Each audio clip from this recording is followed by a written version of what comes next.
Welcome to Cheater Confessions. Let's get started with today's story. My name is Billy, and I've always been a man who prefers order. I like to wake up at the same time every day, have my black coffee, and walk into a workspace that's organized and predictable. My girlfriend Megan couldn't be more different. She thrives on chaos. She books trips without telling me, accepts invitations at the last second, and often leaves her things scattered everywhere. For a long time, I convinced myself her spontaneity was charming, that it balanced me out.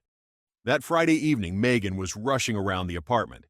She was packing for what she told me was a wellness retreat with some friends. I leaned against the kitchen counter, sipping coffee, watching her spin around like a storm. "You sure you've got everything?" I asked. She grinned, already pulling a scarf from the back of a chair. "If I don't, I'll just buy it. Don't wait up for me, Billy. Maybe you'll actually miss me." I gave her a half smile, kissed her on the cheek, and watched her head out the door. The apartment went quiet the moment it closed behind her, and I felt the calm settle back in. Around 9 p.m., I walked into the living room to grab my laptop charger. That's when I saw it, the leather-bound diary sitting open on the table. I froze. I had bought that diary for Megan. She used to joke that writing her thoughts down made her feel old-fashioned. Normally, I would have closed it without a second thought. I don't snoop. Privacy has always mattered to me. But this wasn't a closed diary. It was spread wide open, a pen lying across the crease, as if she'd been interrupted mid-thought. And that's when my eyes caught something that made my chest tighten. My name, written next to another name. David. I stood there, holding my charger, staring at the page like it was pulling me in. Every instinct told me to shut it and walk away. But I didn't. I sat down, pulled the diary closer, and began to read. The handwriting was unmistakably hers. At first, the entry looked harmless enough, just notes about her wellness weekend. But the words shifted quickly into something else, something calculated. "Billy will think I'm gone with the girls. Perfect cover to spend the weekend with David. He's been patient. He hates that we have to pretend." I read the line 3 times. David, the man she once dismissed as an old friend, someone she said I had no reason to worry about. My stomach tightened, but I kept turning the pages. The further I read, the worse it got. This wasn't just about an affair. Megan was running a long play. She'd written out, step by step, how I was the bridge until she and David could stand on their own. She even had a timeline. Once Billy hits his savings goal, I'll push for the transfer. He won't argue. He always wants to provide.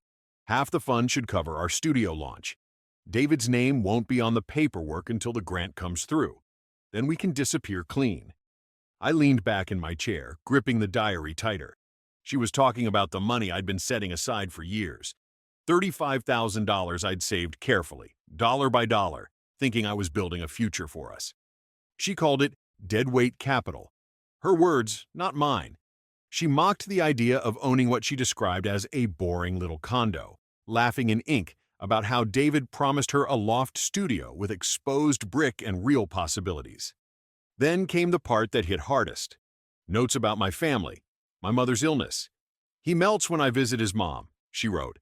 "David says it's almost too easy." I felt my pulse slow instead of racing. There was no explosion of anger, no tears, just a cold clarity settling in.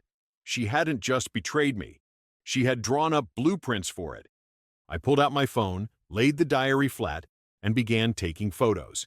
Page after page, every mocking word. This wasn't a discovery anymore. It was evidence. I spent the rest of that night cataloging everything. The diary wasn't just a confession. It was a manual of how Megan planned to gut me financially. So I photographed every page, checking each image twice before uploading it into a secure cloud folder. Then I copied them to an encrypted USB drive. 2 backups, no mistakes. Once the evidence was locked away, I sat at the dining table and started writing a checklist. This wasn't going to be an emotional exit. It had to be precise.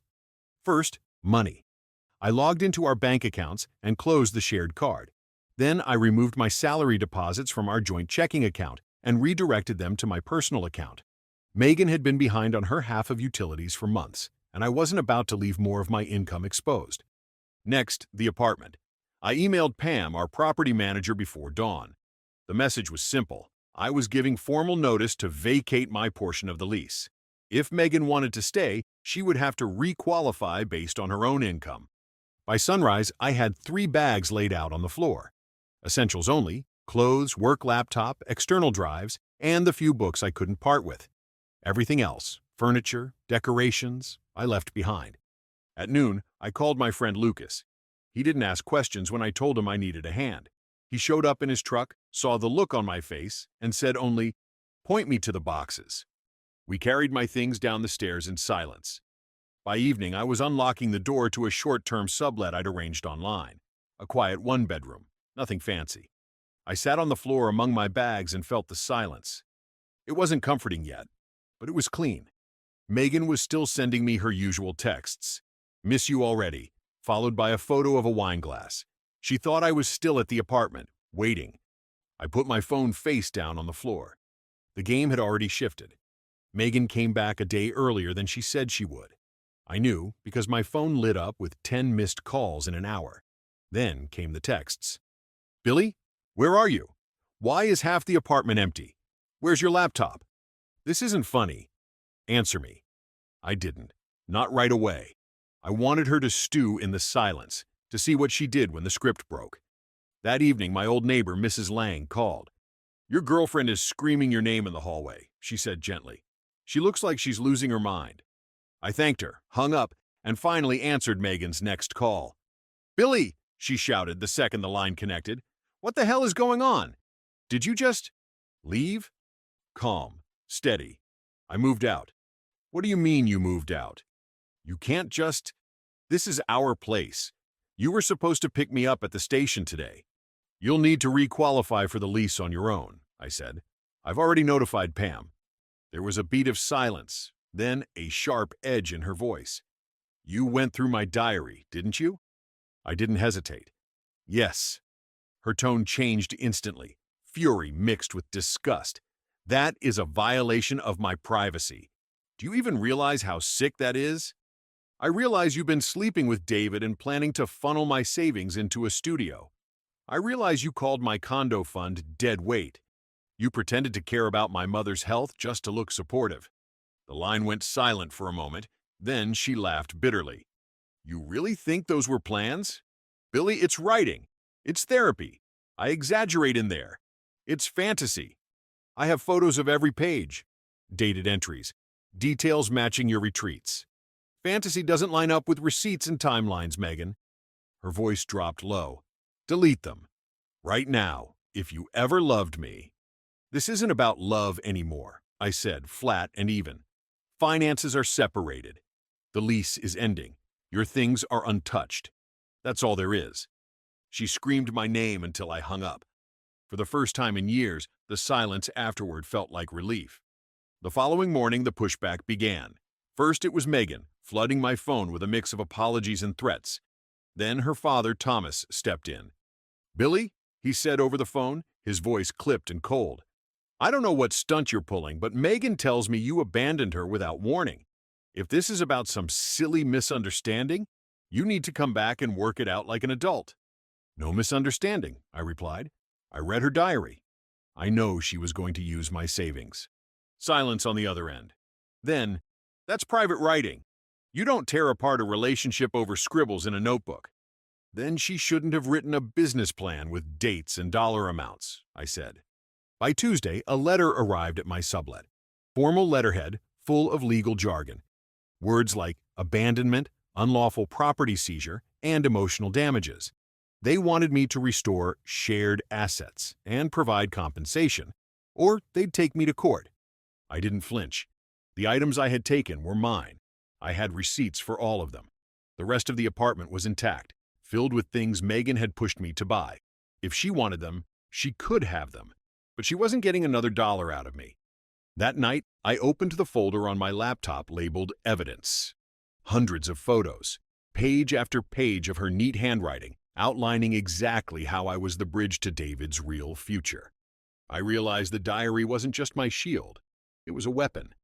Megan's scam depended on outside money, grants, gallery sponsors, investors.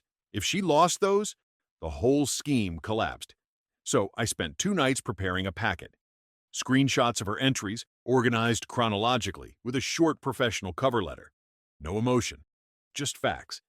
I sent it by courier to Harriet, the gallery sponsor listed in the diary, and to Janine, a grants officer Megan had named. I paid extra for hand delivery, signature required.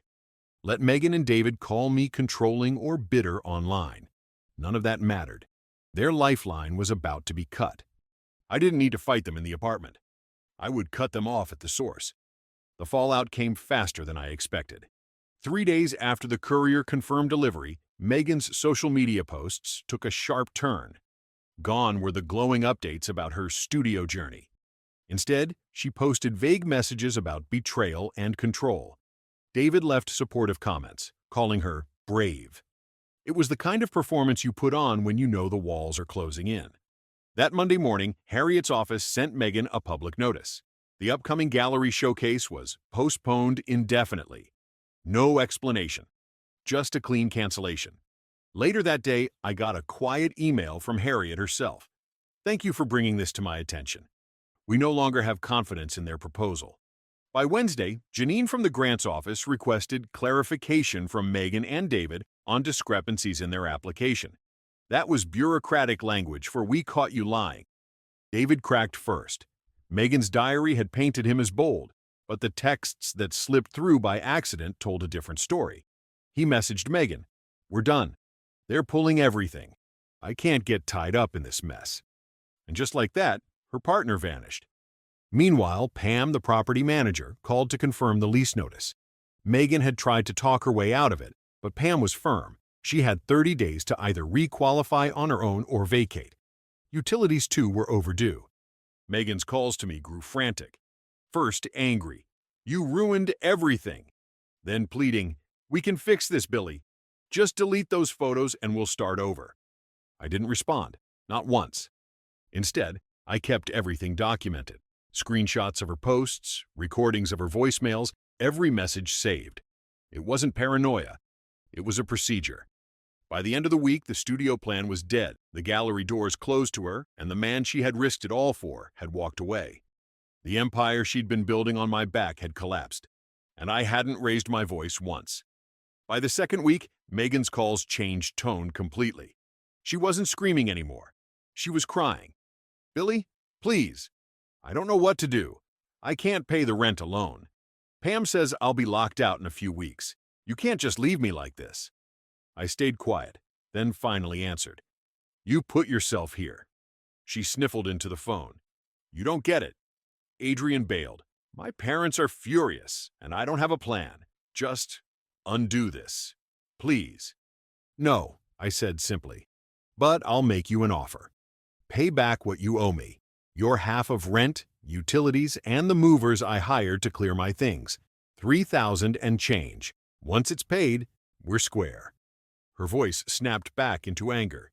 "You're seriously sending me a bill? That's insane." "It's not a bill," I replied. "It's closure. You cover your share, and we're done. Clean and simple."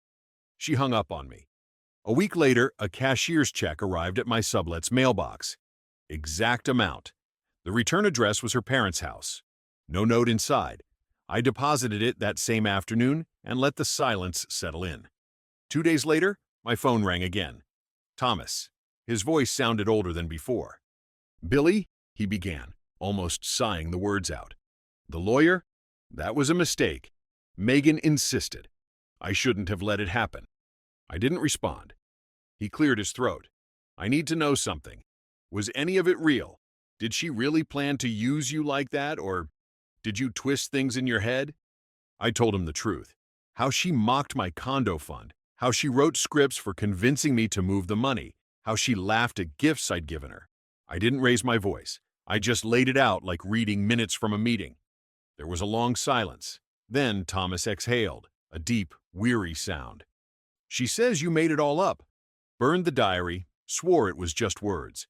But a man doesn't hire movers and lawyers over a misunderstanding." "Exactly," I said. "Thank you for being honest." He hung up without another word. I sat in my quiet apartment, staring at the envelope where the check had been. It wasn't a victory lap. It was a ledger finally balanced. By the time the lease expired, Megan was gone from the apartment. Pam sent me a short note confirming she had turned in her keys. That chapter was officially closed. I didn't look back. Instead, I signed the papers on a condo I'd had my eye on for months. Nothing flashy. 2 bedrooms, a plain balcony, beige walls. The kind of place Megan once mocked as a boring little box. But the deed had my name on it, and every dollar that paid for it was mine. That felt better than any brick loft she had dreamed of with David. Work picked up, too. My manager called me into his office after a systems audit I completed. "Billy, this is meticulous," he said, sliding a folder back toward me. "You think 3 steps ahead. I'm moving you up. More responsibility, more pay." That night, I stood in my new condo, boxes still stacked against the walls, and let the silence sink in. It wasn't empty silence anymore. It was freedom. A week later, I saw Megan once more, downtown through a cafe window. She walked past with her head down, scrolling through her phone. No sparkle, no whirlwind energy, just a tired woman dragging her feet. She didn't see me. I didn't wave. I thought I'd feel anger or pity, but there was nothing. Just the quiet acknowledgement of a lie finally runs out of fuel. When I unpacked the last of my boxes, I found a framed print I had once given her. A star map from the night we met. She'd hidden it in the back of a closet, laughing about it with David, if her diary was to be believed. I almost tossed it. Instead, I replaced the print with a new design. Bold black letters on a white background. "The truth doesn't destroy you. It removes what was never real." I hung it by the door. Every time I leave or come home, it stares back at me. A reminder. Megan built a fantasy and tried to drag me into it. I walked away with my evidence, my savings, and my name intact. My life is still structured, still predictable, but now it's honest. And after living inside a lie for years, honesty feels like victory. Thank you for watching.